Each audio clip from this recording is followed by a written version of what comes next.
ويسعد لي اوقاتكم يا حبايبي. ان شاء الله يا رب تكونوا بالف خير. رجعت لكم بفيديو جديد وروتينات جديدة، واهلا وسهلا بكل المتابعين الجدد يلي انضموا لقناتي. نورتوني وشرفتوني من اي مكان كنتوا عم تتابعوني فيه. ميت اهلا وسهلا فيكم.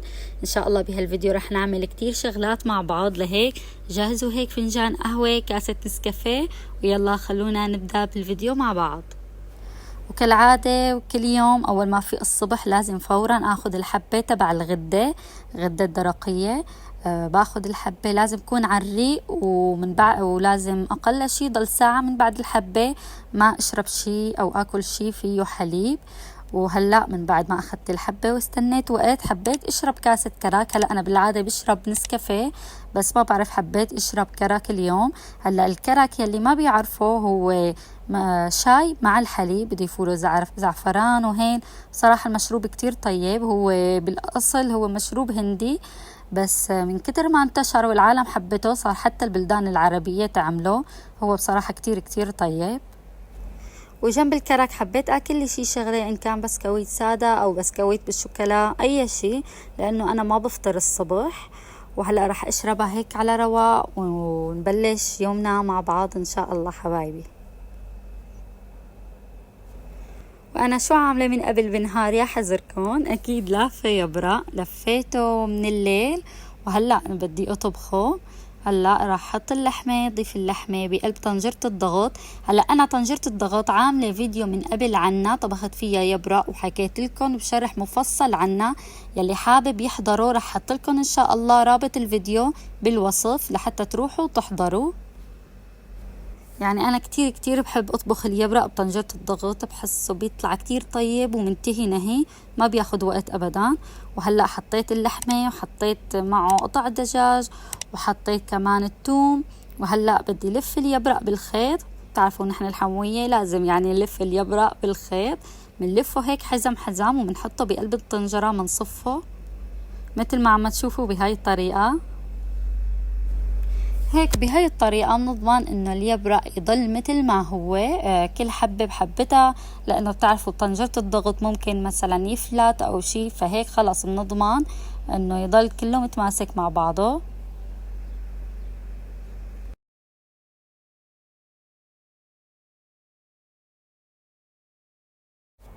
وهي هلأ من بعد ما خلصت لفهم كلياتهم مثل ما عم تشوفوا. شوفوا ما شاء الله على هالمنظر. هلأ بدي أعصر الليمون لحتى أحطه فوق اليبرق. أنا بحب حط الليمون فريش، ما بحب حط ملح الليمون. بالليمون الفريش بيطلع أطيب بكتير. هلأ حأعصر كل الكمية وحطها فوق اليبرق بهاي الطريقة. وأنا هون سخنت مي كمان. وهلأ بدي أضيف الملح ورشة من الفلفل الأسود، بدي أضيف المي السخنة. واكيد ان كان الملح او الحمض هو حسب الرغبة، يعني انتو شو قديش بتحبوا ملوحته وحمضه بتحطوا. هلا بسكر الطنجرة وبحطها على النار نص ساعة لكترت ساعة بيكون اليبرق جاهز ومنتهي نهي. هلا راح ضبضب قبل ما يستوي اليبرق. راح اجلي شو طلع عندي جليات. وانا هوني كمان من بعد ما جليت ضبيت البيت كله ونظفته. ما صورت لكم، بس صورت لكم الجليات. بحب استغل الوقت، يعني انه بين ما يستوي اليبرق بكون انا خلصت كل الشغل يلي عندي بالبيت. وحبايبي بدي منكم هلا تروحوا تحطوا لي اشتراك للقناة وتحطوا لي لايك على هذا الفيديو. واذا ما كنتم فاعلين زر الجرس تاكدوا انكم فاعلين زر الجرس، لانه اذا ما كنتوا فاعلين زر الجرس ما بيوصلكم الفيديوهات يلي انا عم نزلها. فروحوا فعلوا مشان كل فيديو انا بنزله يوصلكم. بدي منكم كتير دعم على هذا الفيديو حبايبي، بعرفكم ما رح تقصروا معي. وهاي الحمد لله خلصنا الجليات. وهلأ بدي فرجيكم كم شغلة اشتريتهم امبارح. هلأ رح افتحهم معكم ونشوفهم مع بعض. هلأ امبارح وصيت زوجي على هدول الأغراض وجاب لي اياهم ورح افتحهم معكم. هلأ في هاي الخفاقة حسيت انها منيحة، بس هيك بتضغطوها ضغط وبتصير بتدور الخفاقة. حسيتها منيحة، ان شاء الله رح اجربها معكم بهذا الفيديو ونشوف اذا كانت كويسة ولا لا. وهلأ رح نشوف هاي كمان. هلأ هاي كانت كتير لازمت اللي بتعمل رغوة للنسكافيه كتير حلوة. كان عندي وحدة من قبل بس كانت على البطاريات وخربت. هلأ جبت وحدة تانية، هاي بتنشحن شحن إلى وصلة وبتحطوها على الشاحن وبتنشحن، ومعها راسين كتير عجبتني، حتى دورانها طلع كتير قوي. شوفوا ما أحلاها. هلأ هذا أول راس، وفي الراس الثاني اللي بيجي كمان مثل خفاقة كمان كتير حلو عجبني. هلأ هون شوي تعذبت لبين ما تعلمت عليها انه كيف بينشال الراس بيتركب وبيرجع بينحط، بس خلص بعدين عرفت كيف انه الطريقة الصحيحة. شوفوا هاي كمان مثل الخفاقة كمان كتير حلوة. ان شاء الله رح جربها معكم، رح نعمل مشروب كتير طيب مع بعض ان شاء الله. وكمان جبت هذا البورد كتير حبيته وفكرته حلوة. هلأ بيجوا هن اثنين مع بعض، واحد لونه زهر والتاني أزرق. فيكي مثلا تجيبيهم للولاد يستخدمون يكتبوا عليهم، أو لإلك انتي تكتبي عليهم الأغراض اللي لازمتك، تكتبي عليهم المهام. صراحة كتير كتير حلوين. خلص بتكتبوا عليه وفي له زر بتضغطي بينمسح كل شيء من عليه، او مثلا اذا ما بدك اياه ينمسح في من ورا مثل القفل تضغطي القفل وخلاص ما بيعود بينمسح ابدا الشيء اللي كتبتيه. صراحة كتير كتير حلوين، كتير عجبوني. مثل ما شايفين هون كتبت عليهم اسم قناتي، كتير طلع حلو. فيني يعني صور وهو محطوط هيك بالتصوير، كتير طلع شكله حلو. هاي اليبرق صار جاهز، فتحت طنجرة الضغط. عن جد ما شاء الله طلع منتهي نهي، وكتير كتير طلع طيب. وهون بلشت دوق أكيد طوال ما أنا عم صب وأنا عم دوق ما بقدر يعني بصراحة. وما صبيت كل الكمية، صبيت شوية بس لأنه اتصل فيي زوجي وقال لي إنه هو مو جاي على الغدا، فتغديت أنا وولادي بس. الحمد لله على النعمة. وهوني خلصنا الغدا وخلصت هالجليات، واكيد بدها من بعدها كاسة شاي، لانه من بعد ما اكلت اليبرق حسيت حالي دايخة، فلازم هيك اشرب كاسة شاي مخمخ فيها يعني وريح. وبعدها منبلش بدي اعمل معاكم اليوم كعكة اليانسون. عن جد هاي الكعكة كتير كتير طيبة، وقت بتعمليها بتهف ريحتها بكل البيت، وكتير كتير طيبة رح تعجبك. هلأ هون حطيت بيضتين مثل ما شايفين. استخدمت هذا الخفاق يلي جبته، بصراحة ما طلع كتير كتير منيح. هلأ وجع لي ايدي، خاصة اعصابي بتوجعني، فانا عم بضغط بده كتير قوة بصراحة بالضغط حتى صار الخليط يعني يطلع لبرا. بصراحة ما كتير عجبني. هلأ بالنسبة للمكونات أنا حطيتهم بيضتين، حطيت 3 فناجين من السكر. بدنا نحركهم كتير منيح لحتى يدوب معنا كل السكر بهاي الطريقة مثل ما عم تشوفوا.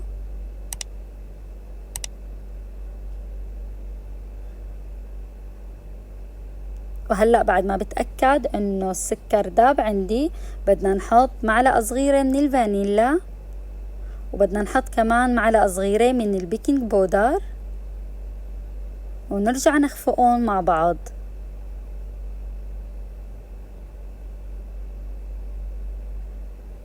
هلا شايفين عم حاول اضغط، بس الصراحة صار كتير قاسي، وجع لي ايدي يعني. وهلأ بدي اضيف معلقة كمان صغيرة من اليانسون المطحون، وبرجع بخفق. وبدنا نضيف كمان نص كاسة من الزيت المازولا، وكمان بنرجع بنخلطهم مع بعض. عن جد هاي كعكة اليانسون كتير كتير طيبة جنب كاسة شاي. حتى وقت بتعمليها ريحتها بتهف بكل البيت، كتير طيبة. وبدنا نضيف كمان كاستين من الطحين. رح ضيف اول كاسة وحركهم مع بعض، برجع بضيف الكاسة الثانية، ودي اتأكد انه كل الخليط تجانس مع بعض. هو الخليط حبايبي ما بيطلع معكم خفيف، لا بيطلع معكم تقيل مثل العجينة. هلأ بنحركهم منيح مع بعض لحتى يتجانسوا. وهلأ بدنا نجيب صينية وندهنها شوية بالزيت، وبنضيف عليها الخليط. ومثل ما قلت لكم حبايبي، هو الخليط بيجي سميك ما بيجي خفيف. هلأ بحطه بالصينية وبدي مده بإيدي بالإيدي بشوية زيت، وبمد الخليط بالصينية وبساويه كله بمستوى واحد مثل ما عم تشوفوا بهاي الطريقة. وبدي رش عليه حبة البركة. حبة البركة كتير بتعطي طعمة طيبة، وإذا عندكم كمان سمسم ضيفوا على حبة البركة سمسم كمان كتير بيعطي طعمة طيبة، بس أنا ما كان متوفر عندي سمسم، حطيت بس حبة البركة. وبتدخلوها الفرن على درجة حرارة 180 من فوق ومن تحت لحتى تحمر معنا. لا تحمروها كتير كتير زيادة مشان ما تقسى معكم كتير، لحتى هيك تحمر شوية بتطالعوها من الفرن بتكون جاهزة معكم. وشموا الريحة، ريحتها عن جد بتجنن جنب كاسة شاي غير شكل. وهلأ لحتى تستوي معنا كعكة اليانسون رح نجرب مع بعض مشروب كتير هلأ مشهور وضارب ترند يعني، فحابة إنه نجربه مع بعض يلي هو شاي الماتشا الياباني. أكيد هو معروف من قبل بس هلأ رجع يعني انتشر بطريقة كتير كبيرة، جبته وحبيت أجربه معكم. هلا هو معروف بفوائده للجسم، مقاوم للشيخوخة، للبشرة كتير مفيد، وحتى للتخسيس كمان بخفف الوزن. كمان هو هلأ شوفوا كترته إلى أضرار، فبدنا نستخدمه بكميات معينة. هن بيقولوا لازم باليوم ما تاخدوا أكتر من 4 غرامات. هلأ أنا أخدت هون معلقة منه. هو لازم يكون لونه هيك أخضر بهذا اللون، إذا كان ضارب على صفر معناها مو منيح، إذا كان لونه هيك أخضر معناها هذا الكويس يعني والمنيح. هلأ هاي اللي جبتها معاكم الخفاء اللي بتعمل رغوة. حطيت معلقة من شاي الماتشا وضفت عليهم شوي من المي السخنة، وهلأ رح أخفقهم لحتى يصيروا معاي مثل الرغوة بهاي الطريقة. شوفوا ما شاء الله لونه شو حلو. هلأ حطيت كاسة فيها تلج وحطيت عليها حليب وحطيت خليط الماتشا فوقهم. هلأ بدي أضيف معلقة من العسل، إذا ما بتحبوا إذا ما بدكم تضيفوا عسل ما في مشكلة. حطيت معلقة من العسل وهلأ رح أرجع أضيف عليها الحليب. هيك صار عندي المشروب جاهز، بصراحة هلأ شكله بشهي.